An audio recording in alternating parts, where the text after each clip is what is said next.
Assalamualaikum warahmatullahi wabarakatuh. Apa kabar? Selamat pagi pemirsa. Senang sekali saya Erlang Purbaya akan menemani Anda selama kurang lebih 1 jam ke depan dalam acara Bincang Tokoh Antv yang tentunya akan menghadirkan para narasumber maupun tokoh-tokoh yang kredibel dan juga inspiratif. Saya ingin juga menginformasikan kepada para pemirsa jika para kru bertugas pada hari ini dan narasumber yang hadir selalu menerapkan protokol kesehatan dan telah lolos hasil tes swab antigen.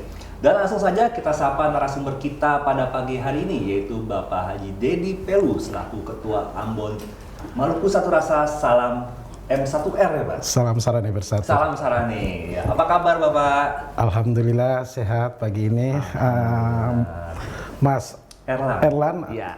Berserta kru pasti sehat-sehat aja. Alhamdulillah. Insya Allah kita sehat-sehat semuanya Pak. Pak, Bapak ini selaku tokoh dari Ambon, menghabiskan masa kecil di Ambon, lahir di Ambon pada 8 Agustus 1976 ya Pak ya? Siap, benar. Gimana sih Pak masa kecil Bapak ketika itu di kampung Halaman? Masa kecil saya, kebetulan kami keluarga besar, yang turun-temurun kehidupannya sih sederhana aja. Sederhana, masa kecil saya sebagaimana masa kecil yang ada di kampung. Yeah. Keberadaan di kampung selalu kita ikutin dengan tata cara. Kebetulan di Maluku ini, di kampung saya ini, adat istiadat itu masih kental sekali. Kental sekali Pak. Jadi nuansa kami untuk mengikuti tata cara kehidupan itu dengan adat istiadat kami bawa dengan tatanan hidup kami, sehingga apa yang dibawa dari orang tua kami kita pelajari untuk masa depan kita. Oke. Pak Haji ini kan juga kabarnya seorang putra kerajaan ya Pak ya? Benar sekali ya. Cuma putra kerajaan yang kita di sana itu putra kerajaan adat. Putra kerajaan adat. Jadi putra kerajaan punya kerajaan tapi tidak punya kesultanan seperti kesultanan. Jadi raja adat aja. Jadi kami punya keturunan garis benar-benar dari Jasiralih itu kerajaan Hitu pertama. Oke. Jadi saya salah satu generasi ke-8 setelah desa kami itu awalnya kerajaan itu adanya di pegunungan. Setelah peradaban ini turun ke ini, jadi kami generasi ke-8 setelah bapak saya udah kami dari ini ya udah kita keluar dulu di luar sisi kerajaannya gitu. Jadi, lalu ada tugas khususnya nggak sih Pak sebenarnya jadi putra kerajaan itu Pak, walaupun secara adat ya Pak? Putra khususnya kita sebagai anak kerajaan, tutur kata kita dijaga, etika kita dijaga agar masyarakat dan setempat bisa oh ya ini putra kerajaan, kita harus ngikutin mereka. Artinya harus menjadi contoh ya Pak ya bagi masyarakat di sana ya. Begitu. Nah, lanjut Pak, Pak Dedi ini ketika SMA di bangku SMA masuk di salah satu SMA unggulan di Ambon, yaitu di SMA 4. Bisa diceritain Pak, gimana kehidupan Bapak di SMA? Sedikit cerita, pada saya SMA itu jarak sekolah saya dari desa saya ke Lateri itu desa juga. Cuma desanya sudah masuk Kota Madia. Itu perjalanannya sekitar 18 kilo. 18 kilo? 18 kilo. Pada saat itu kita tempuh 18 kilo itu ya cukup lumayan juga. Butuh waktu sampai karena kondisi jalan sampai pada saat itu belum lumrah ya. Jadi yang paling kami naik mobil-mobil dump truck gitu ya. Dump truck, numpang karena kondisi di sana masih belum terlalu ini gitu. Angkutan desa juga belum terlalu banyak ya Pak di sana? Kalau angkutan desa sudah ini, cuma karena di kampung kami itu transportasi dari Seram itu pusatnya terbatas. Jadi ya kita anak-anak sekolah ini ya udah ikut aja mobil-mobil truk-truk itu. Kalau seandainya nggak ada mobil-mobil itu, biasanya gimana tuh Pak? Biasanya kami udahlah, Jalan nebeng kaki? kalau Enggak, nebeng tetap aja nebeng udah, aja? nebeng aja udah gantung gantung gitu? gantung aja sampai di Iya, lateri iya. itu, gantung di pintu, contohnya pintu Metro Mini itu kita 3-4 orang. 3-4 orang Iya, ya? gitu. Pak, kan sekarang Bapak jadi salah satu tokoh Ambon yang cukup dikenal, Pak. Nah, saya ingin mengulik sedikit nih, Pak. Ketika menempuh SMP, SMA ini, Bapak ini bandel gak sih, Pak? Dalam arti gini, Pak, melakukan kenakalan remaja yang biasanya dilakukan. Misalkan pelajaran ini nggak suka, kita bolos nih ke kantin yuk sama teman-teman. Pernah kayak gitu gak sih, Pak? Itu yang saya dapatkan ya pada saat SMP. Karena di SMP itu kita masih labil ya. Masih labil, jadi ya benar sekali, kawan-kawan, ayo ini kayaknya guru bahasa Inggris kurang ini nih. Akhirnya sering di bahasa Inggris. Sering di bahasa Inggris tuh kita bolos. Iya. Begitupun di SMA juga. Jadi banyak sekarang alumni-alumni SMA yang ketemu di Jakarta pun, kamu nggak ingat nggak? Waktu dulu kita bolos. Waduh, iya ya benar. Kita ini raja bolos ya. Iya. Tapi alhamdulillah, walaupun kita nih ini, tapi kita punya pola pikir itu ya. Saya terlahir ini dari keluarga sederhana, saya ingin bangkit. Pendidikan tuh utama. Jadi akhirnya sukses juga, selesai sampai jenjang SMA. Oh, luar biasa sekali. Nah, Pak, tadi kan Bapak bilang Bapak berasal dari keluarga yang sederhana. Lalu pendidikan orang tua yang paling Bapak ingat dan seperti apa sih orang tua mendidik anak-anak, Pak? Orang tua saya kebetulan, memang orang tua saya mendidik saya itu, yang pertama, jadilah diri sendiri. Oke. Yang kedua, jangan pernah membohongi orang, walaupun kamu dibohongin apa disakitin. Cukup kamu bilang iya, dan kamu akan, jangan pernah kalau sudah orang bohongin kamu, jangan pernah kamu gabung sama dia lagi. Gitu. Jadi tidak ada kata dua kali untuk mempercayai orang yang telah membohongi kamu. Gitu. Itu pesan yang paling ingat ya? Iya. Orang tua sendiri keras gak sih, Pak, sama anak-anak, Pak? Termasuk Bapak? Kebetulan kalau dari Bapak lulusan Gajah Mada, cuma karena sampai di KKN aja, beliau karena garis keturunan kan tidak boleh orang lain jadi raja, jadi raja. Akhirnya terpanggil, beliau nggak lanjut. Jadi untuk taraf pendidikan ilmu yang diberikan ke kita ya alhamdulillah bagus semua. Bagus semua. Tapi Bapak sendiri pernah dimarahin sama orang tua, Pak?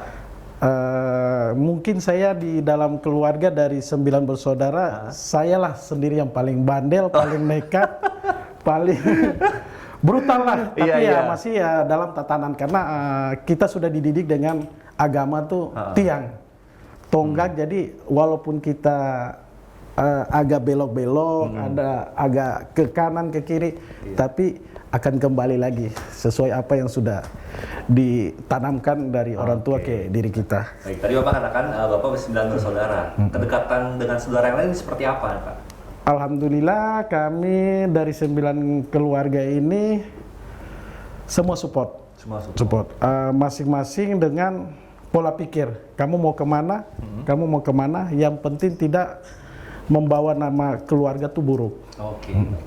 Selama bisa buat bawa keluarga tuh namanya baik, no problem. Oke, baik sekali Pak Dedi. Pemirsa jangan kemana-mana, kita masih akan kembali lagi setelah komersial break berikut ini. Ya pemirsa, masih bersama saya Erlang dan juga Pak Haji Dedi selaku tokoh dari Ambon. Nah tadi berbicara tentang masa kecil ya Pak, ternyata 9 bersaudara dan Bapak salah satu yang paling sering dimarahin sama orang tua ya Pak ya. Nah, ini agak menarik sih sebenarnya. Siap. Pak, ketika Bapak lulus dari SMA, apa yang Bapak lakukan setelahnya? Setelah saya lulus SMA, kebetulan yang dibilang bandel tuh gitu. Pada saat kami dengar lulus, ijazah pun belum diambil. Kami teman-teman udah ada 8 teman yang satu kumpulan ya, Pak? Kumpulan ini kita langsung terbang Jakarta. Langsung terbang ke Jakarta? Jadi saya ambil ijazah SMA saya itu setelah 8 tahun baru saya. Setelah 8 tahun baru saya ambil ijazah saya. Karena pada saat itu pergerakan, ayo kita kabur. Apa yang nanti kita buat di Jakarta. Tapi alhamdulillah dengan apa yang telah dididik dari orang tua, keluarga, saudara-saudara, akhirnya disitulah sebandelnya saya sudah masuk di tanah rantau, saya berusaha sendiri, mandiri, cari buat makan aja. Pertama itu nyari makan aja susah. Kadang sarapan pagi kita ambil goreng-gorengan itu ya, makan 4 biji udah tahan perut lagi malam. Jadi itulah sejarah yang cukup pertama awal-awal bulan saya masuk Jakarta. Tapi ini Bapak berani sekali ya ketika lulus SMA langsung memutuskan merantau ke Jakarta. Ketika itu orang tua gimana tanggapannya, Pak? Pada saat itu orang tua nggak tahu. Orang tua pikir karena orang tua pikir saya lagi di kota aja, di rumah keluarga dari bapak ya. Jadi setelah mungkin ada seminggu baru tahu orang tua bahwa saya sudah di Jakarta gitu. Ya udah ikhlas saja. Kamu sudah pilihan jalannya begitu ya udah kamu jalan aja gitu. Ya alhamdulillah saya coba pelan-pelan dengan melihat peluang-peluang di Jakarta nih kayak apa. Kebetulan saya langsung di Tanjung Priok. Tanjung Priok saya coba mengadu nasib buat keseharian saya, buat ini saya kerja serabut di pelabuhan.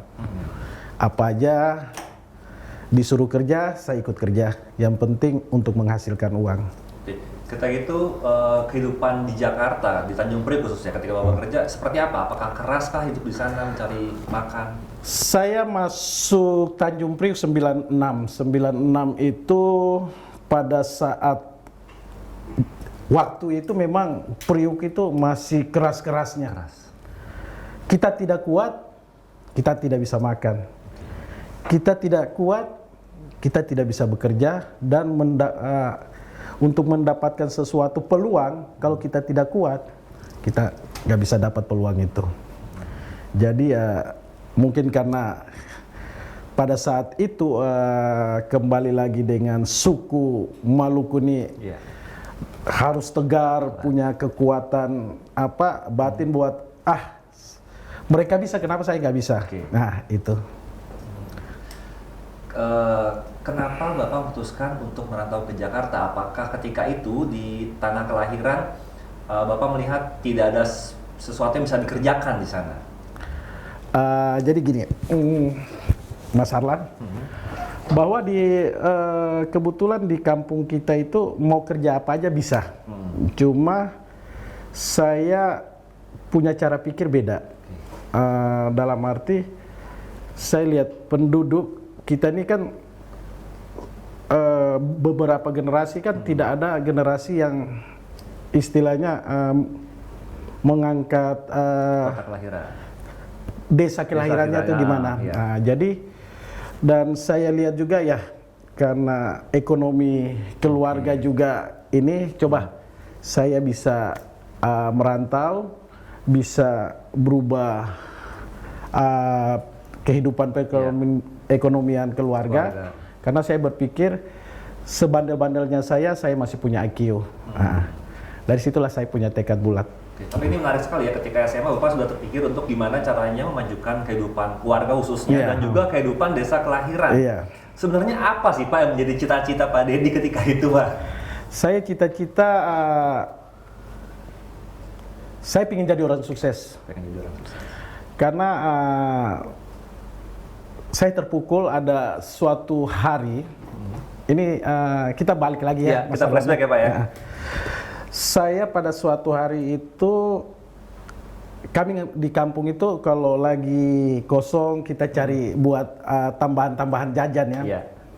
Pada saat itu saya ngangkat, suruh ngumpulin batu, naikin ke mobil truk. Karena dibayar lah, dapat 5.000 perak zaman itu kan. Pada saat itu, saya buang batu itu di baknya mobil itu. Pemilik mobil marah. Kamu nih orang susah. Hargai dong mobil saya. Baknya tuh mahal. Dari situ ya saya pulang, saya berpikir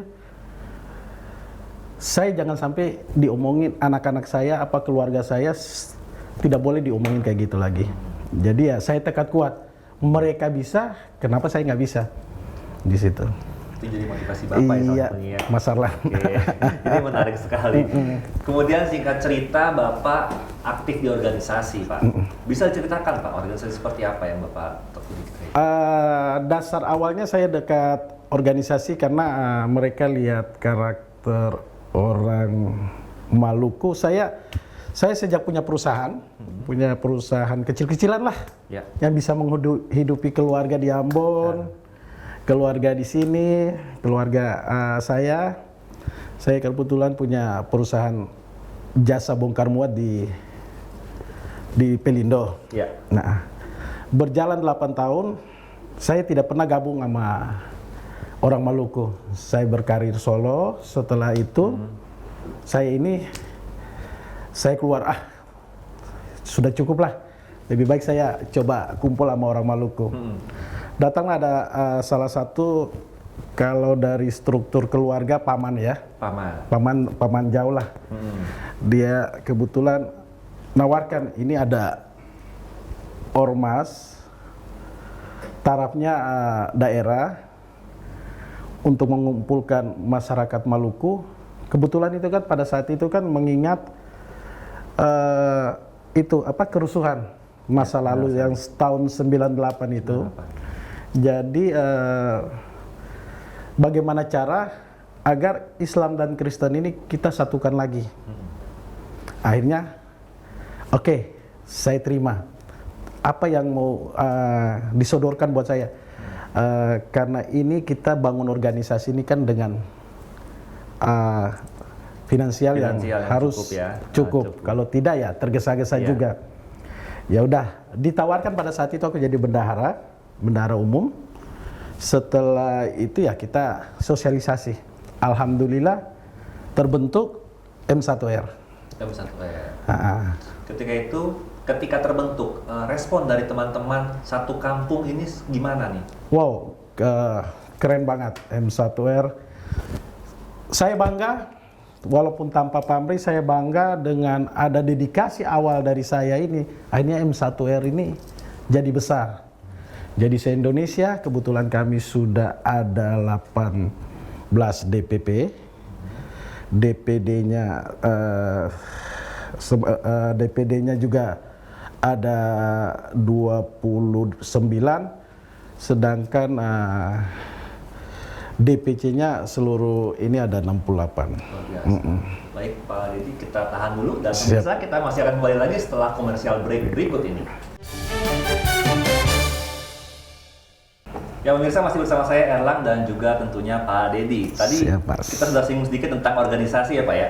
Nah, Bapak dilantik menjadi Ketua Ormas Maluku Satu Rasa pada 4 Februari 2020, betul ya Pak? Benar sekali. Gimana rasanya Pak? Dan sebenarnya apa sih yang melatar belakangi Maluku Satu Rasa ini berdiri sih Pak?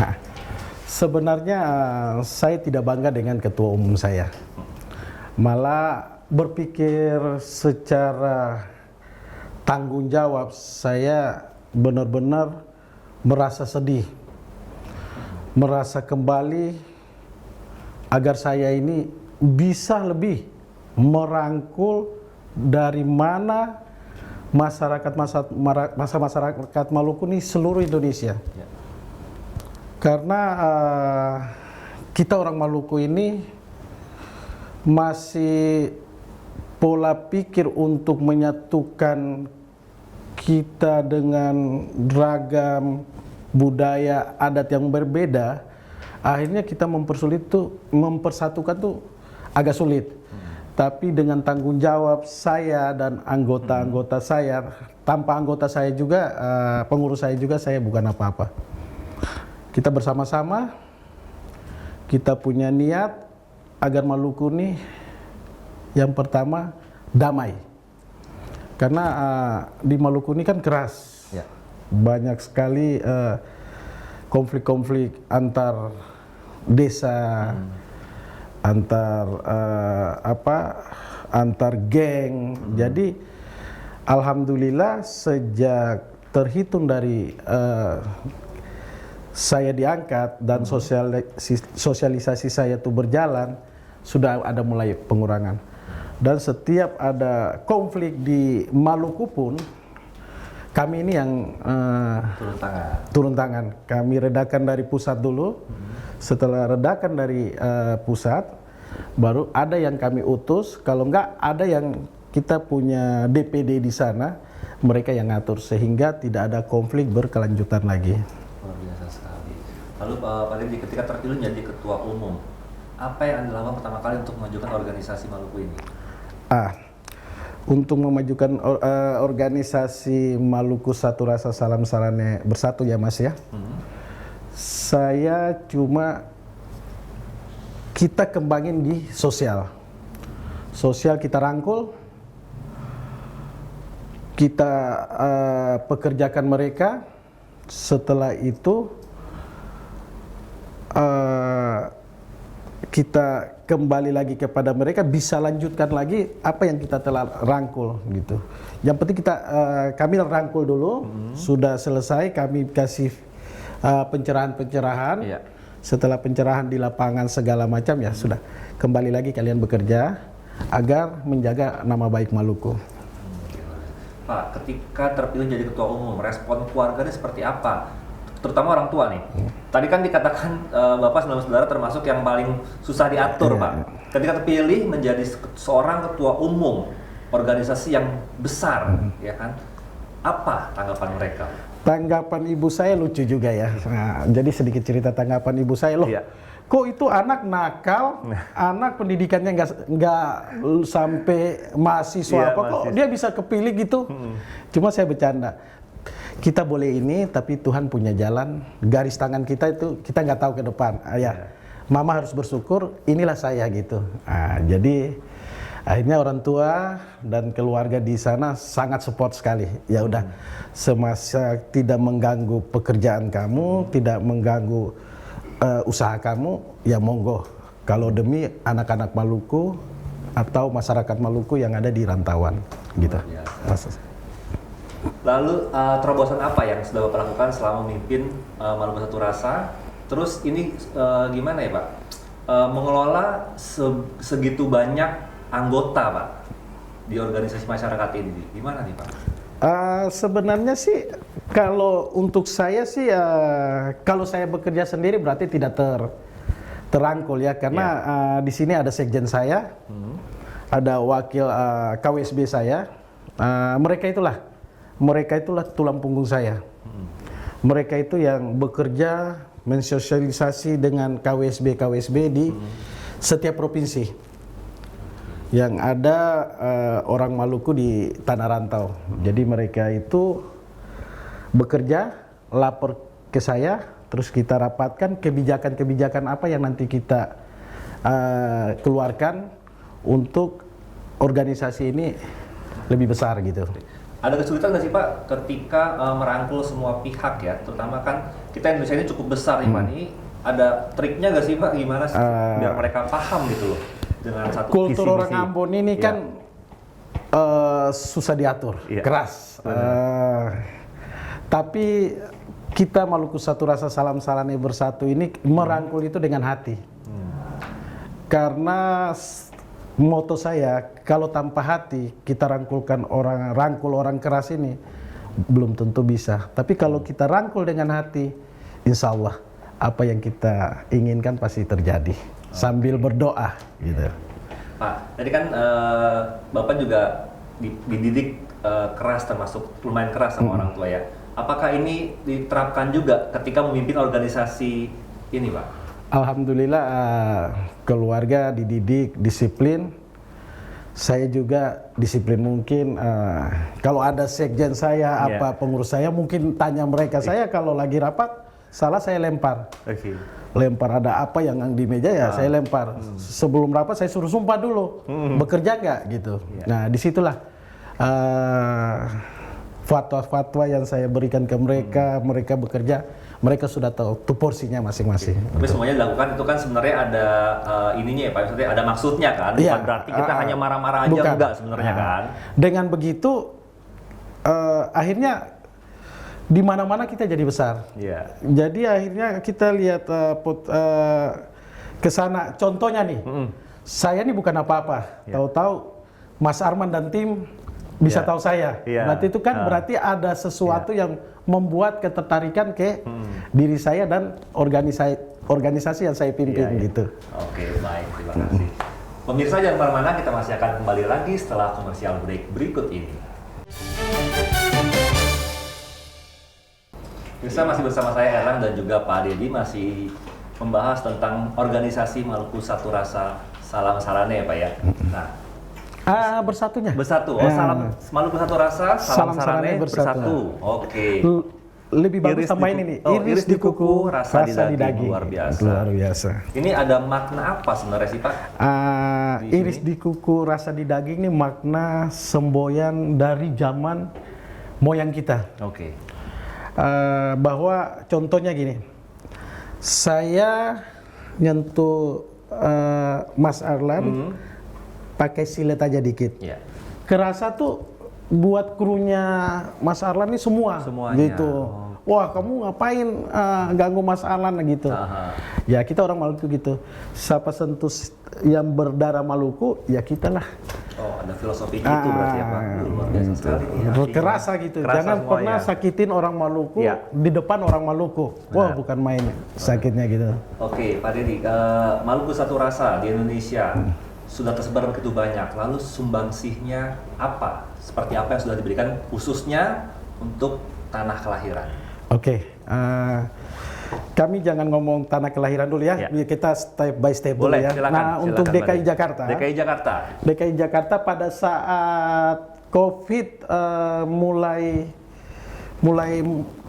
kredit, Mulai PMI kan sempat kosong itu.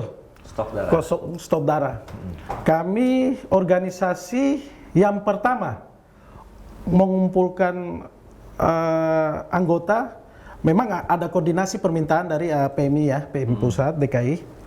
Hanya kami kumpulkan. Pada saat itu tidak boleh dilarang sama sekali lagi ini, tapi ya kami kumpulkan. Alhamdulillah kami ada dapat piagam dari PMI, dapat beberapa. Ada sekitar dari 300 yang donor, ada 210 aja, sisanya tidak ini. Nah, terus untuk kembali lagi ke wilayah Maluku, apa yang kami buat, pada saat pertama gempa yang terjadi di titik koordinatnya ada di Desa Liang. Di situ desa itu terparah. Kami dari Maluku Satu Rasa Salam Sarane Bersatu kami kumpulkan semua. Ya. Kami cari donasi, akhirnya terkumpul, kami kirim.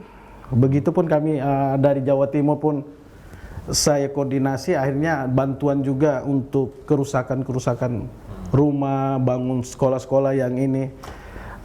Disitulah saya semua lini yang ada di provinsi-provinsi lain yang ada orang Maluku, saya tegaskan gimana kita donasi, kita ini buat Maluku. Dan untuk kita sinergi dengan pemerintah daerah, Ya. sangat kental. Pemerintah daerah mulai dari penghubung untuk masyarakat Maluku yang ada di Tanah Abang, sinergi kita konsultasi terus, dan setiap ada pejabat daerah yang datang, pasti mereka ke sini. Jadi musyawarah. Jadi apa mereka tanya jawab sama kami dan saran apa yang kami akan berikan buat masyarakat Maluku sehingga pemerintah daerah tuh berpikir jangan cuma berpikir buat pejabat-pejabatnya aja, berpikirlah buat masyarakat seperti apa yang ada yang kami pikirkan gitu. Ketika tadi Bapak mengumpulkan teman-teman seluruh provinsi memberikan sumbangsi ke tanah kelahiran, respon teman-teman di sana seperti apa? Ketika ternyata masih ada saudara-saudara kita yang sudah merantau, masih banyak sekali yang mengingat dan belum melupakan tanah kelahiran mereka seperti apa?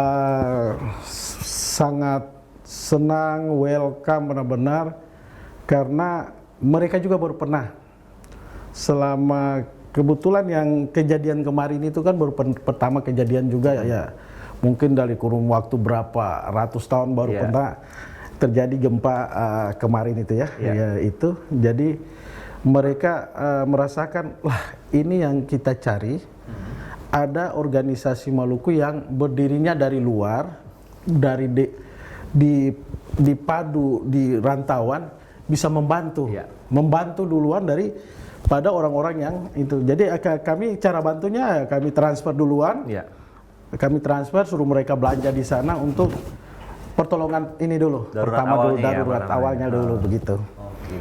Nah, organisasi masyarakat yang Bapak pimpin ini menjadi salah satu organisasi yang cukup besar, terdiri dari banyak suku, agama dan lain-lain sebagainya. Gimana cara Bapak bisa mengelola itu menjadi solid? Kesulitan organisasi ini bukan dari saya aja. Saya berterima kasih pengurus-pengurus saya, KWSB saya yang ada di DPP, DPD, dan DPC. Tanpa mereka kesulitan organisasi ini tidak berjalan. Saya cuma mengangkat apa yang nanti saya berikan ke mereka, saya tumpahkan ke mereka, tinggal mereka bekerja. Begitu masalah. Jadi kita membutuhkan bantuan semua pihak biar semuanya bisa berjalan. Saya tidak bisa apa-apa, saya juga tidak bisa besar tanpa saya punya pengurus-pengurus yang ada di wilayah masing-masing. Pak Haji ini kan dikenal sebagai tokoh yang sederhana namun disegani banyak orang nih Pak. Nah, ada gak sih Pak membawa organisasi masyarakat ini ke dalam ranah politik nih Pak? Ini gimana nih Pak?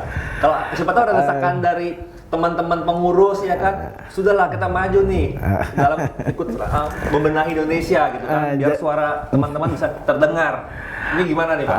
Gini masalah, buat saya karena visi dan misi kita, organisasi ini kita bangun dengan dasar sosialnya, budaya adat. Jadi kami untuk berpolitik tidak membohongi apa, tapi ya kembali lagi ke masing-masing anggota. Kalau saya cetuskan bahwa organisasi ini saya tidak bawa di ranah politik, karena semakin kita organisasi ini kita bawa ke ranah politik, semakin penilaian kita ke kementerian ini, kalau kita masuknya yang tempat menang, kalau masuknya jatuhnya nanti ke tempat kalah, akhirnya kita pun juga ikut terkalahkan. Jadi saya netral aja. Mau dibawa negara ini, yang penting saya bangun, saya bela buat Maluku. Jangan ganggu Maluku, jangan sakitin Maluku, jangan bohongin Maluku. Wow, pasti saya keras. Gitu. Tapi pernah ada tawaran nggak sih Pak untuk ayo deh kita coba yuk? Kalau untuk tawaran kan ini kan kita belum masuk ke ranah 2024 ya. Kalau untuk tawaran sih ada.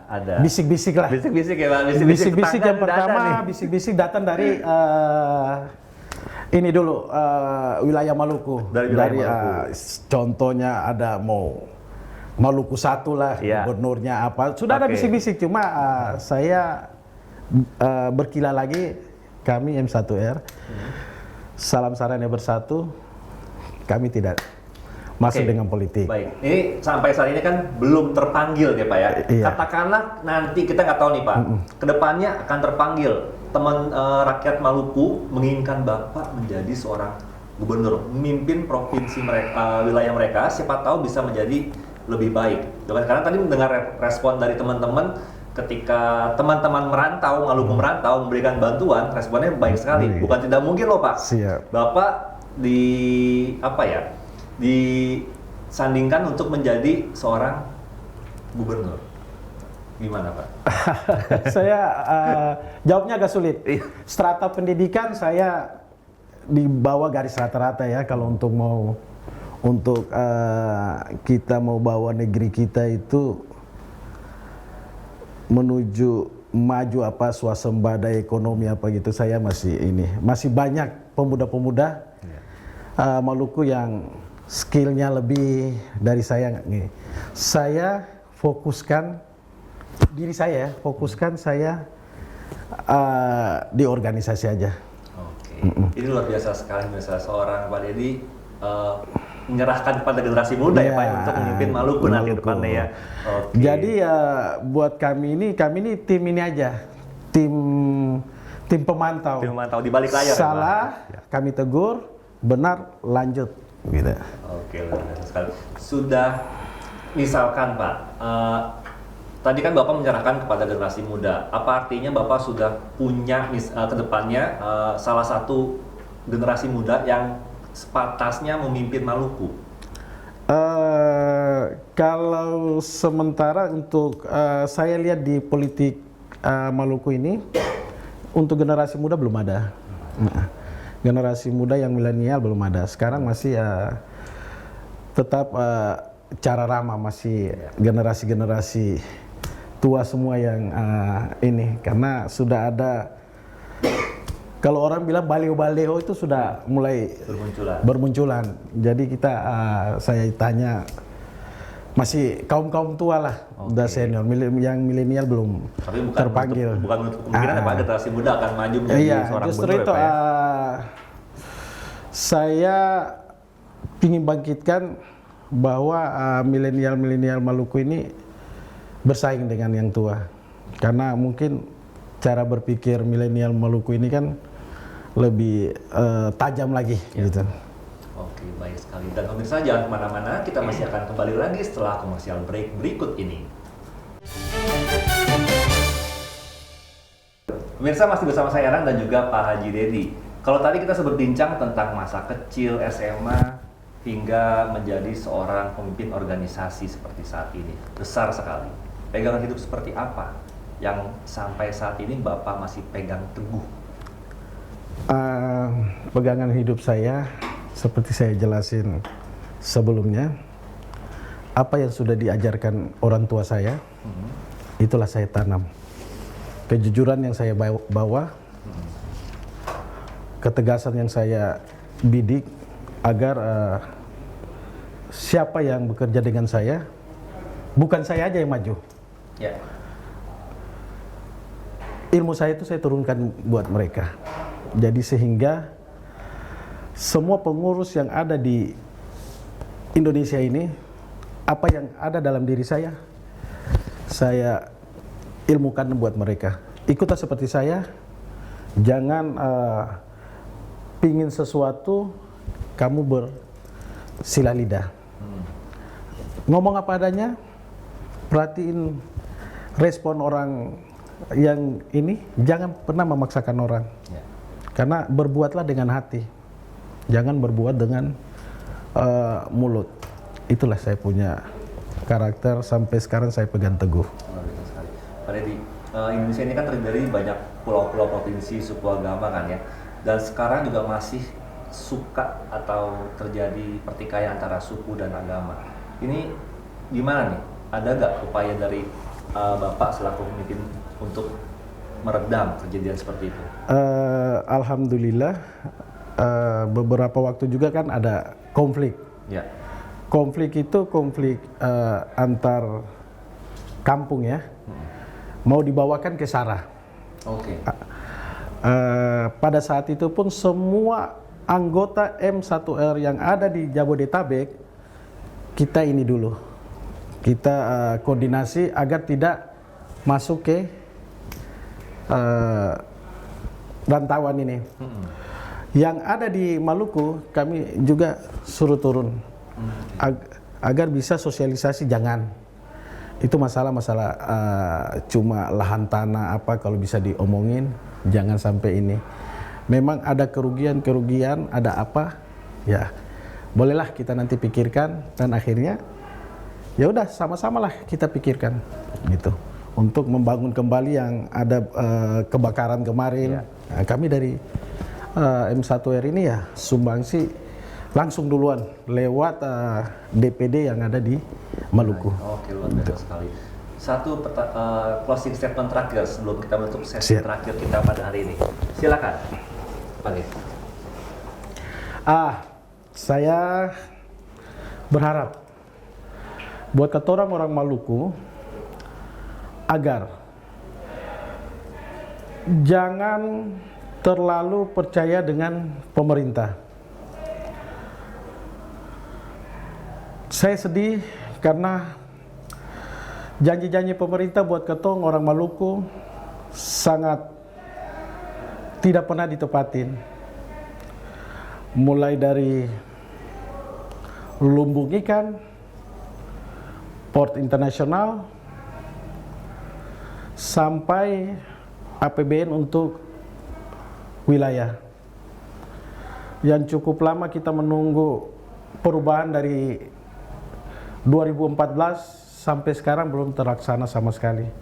Jadi saya mohon kami dari keluarga besar Maluku Satu Rasa Salam Sarani Bersatu agar pemerintah pusat mendengar suara-suara aspirasi masyarakat Maluku maupun di pusat maupun di Maluku sendiri. Jadi saya dengan sangat buat pemerintah pusat agar perhatikanlah kami orang Maluku. Demikian, itu aja. Oke, Mas. baik, terima kasih. Closing statement yang cukup tajam dan kritik untuk pemerintah pusat, ya Pak ya. Namun sayang sekali Pak Dedi, waktu kita tidak terasa sudah hampir habis. Siap. Kurang 1 jam kita berbincang banyak hal. Oke, terima kasih banyak atas waktunya. Mudah-mudahan kita bisa berjumpa lagi lain waktu. Dan mudah-mudahan saya juga bisa menyempatkan diri untuk datang ke daerah sana, Bapak Maluku. Amin. Ya, dan pemirsa, demikian bincang tokoh kali ini. Saya Erlang Purbaya dan tentunya Bapak Haji Dedi Pelu pamit undur diri. Sampai jumpa di acara Bincang Tokoh TV selanjutnya. Selamat pagi dan wassalamualaikum warahmatullahi wabarakatuh.